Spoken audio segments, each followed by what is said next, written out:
You're squatting on a stone floor in a dim room lit by a single oil lamp. There's no doctor, no hospital, no pain medication, just a rope hanging from the ceiling for you to grip, and an older woman pressing her hands against your back, muttering something that's supposed to be a prayer but sounds more like a warning. You're about to give birth, and depending on which century you're standing in, there's a real chance you don't walk out of this room. So how did we get from that to an epidural, a monitor beeping softly, and a nurse asking if you want ice chips? Let's go back to the beginning. For most of human history, childbirth wasn't a medical event. It was a coin flip. Ancient and tribal societies didn't have hospitals. They had birthing stools, actual carved seats with a hole in the middle, designed so gravity could do some of the work while a woman squatted upright instead of lying flat. Turns out they were onto something. Squatting actually widens the pelvis. Modern doctors are only now admitting that lying flat on your back, the position hospitals pushed for a century, might have been the worst idea the whole time. But the stool didn't save you from what came next. There was no concept of infection, no understanding of what was actually happening inside the body. If something went wrong, breech position, excessive bleeding, a stalled labor, the response was ritual, not medicine. Herbs, chanting, sometimes literally tying knots to unknot a difficult labor because someone believed knots in the room were somehow knotting up the baby. Mortality rates in this era are estimated to be somewhere between 1 in 20 and 1 in 8, depending on the region and century. Imagine flipping a coin that many times and knowing tails means you don't come back. Fast forward to medieval Europe, and the job belongs almost entirely to midwives. Women trained by other women, passing down knowledge through experience, because there was no medical school teaching this. And honestly, for their era, midwives were doing something close to remarkable. They understood positioning, they understood timing, they'd seen enough births to know when something was wrong. But they were working blind against an invisible enemy, childbed fever. Women would deliver seemingly fine, then days later spike a fever and die. Nobody knew why. They blamed bad air, they blamed sin, they blamed the mother. Here's the twist nobody expects. Things were about to get worse before they got better, because in the 1700s, male doctors started pushing midwives out of the birthing room, claiming they were bringing science to a process that had always been women's work. And what did that science actually look like?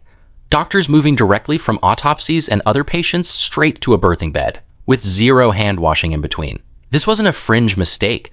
This was standard practice for decades. Hospitals that were supposed to be safer than a home birth ended up with childbed fever rates 5 to 10 times higher than home deliveries with a midwife. The place designed to save your life was quietly the most dangerous place you could give birth. It took one doctor, Ignaz Semmelweis, in the 1840s to notice that wards where doctors washed their hands with a chlorine solution before deliveries saw death rates plummet almost overnight. He was right. He was also mocked, dismissed, and eventually institutionalized for suggesting it, because the medical establishment couldn't accept that their own unwashed hands were the weapon.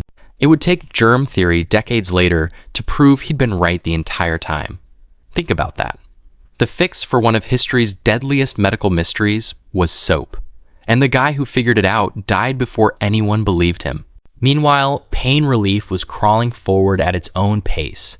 For most of history, pain management meant a shot of alcohol, a leather strap to bite down on, or prayer. Then in 1847, chloroform entered the picture, and childbirth pain relief took its first real leap forward.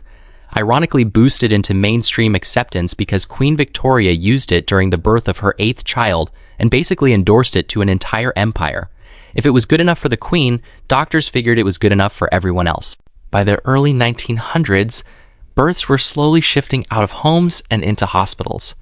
But that transition came with its own dark chapter. A practice called twilight sleep, where women were given morphine and scopolamine, not to remove pain, but to erase the memory of it. Women were still in agony. They just wouldn't remember screaming through it.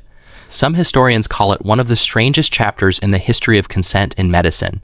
Then came the real turning point, the rise of germ theory, sterile technique, antibiotics, and blood transfusions in the 20th century. Suddenly, the biggest killers, infection and hemorrhage, had actual solutions instead of superstition. C-sections, once a near-guaranteed death sentence performed only as a last resort on a mother already dying, became survivable, then routine, then in some hospitals almost overused. What was once the most dangerous surgery you could undergo is now scheduled on a calendar with a specific pickup time. And here's the part that should genuinely stop you. Maternal mortality in some regions dropped by over 95% in roughly the last 100 years. 100 years. Out of a few 100,000 years of humans giving birth, the version where it's actually statistically safe has existed for a blink. Our great-great-grandmother's odds of surviving childbirth might have looked closer to a game of Russian roulette than anything you'd recognize as a hospital visit today. So next time someone complains about hospital Wi-Fi or a slightly long wait for an epidural, remember, they're doing that from inside the safest 1% of human childbirth history. Every squatting stone, every unwashed hand, every ignored genius with a bottle of chlorine solution. All of it had to happen for this to become boring. And boring here means you get to go home. That's not nothing. That's basically a miracle wearing a hospital gown.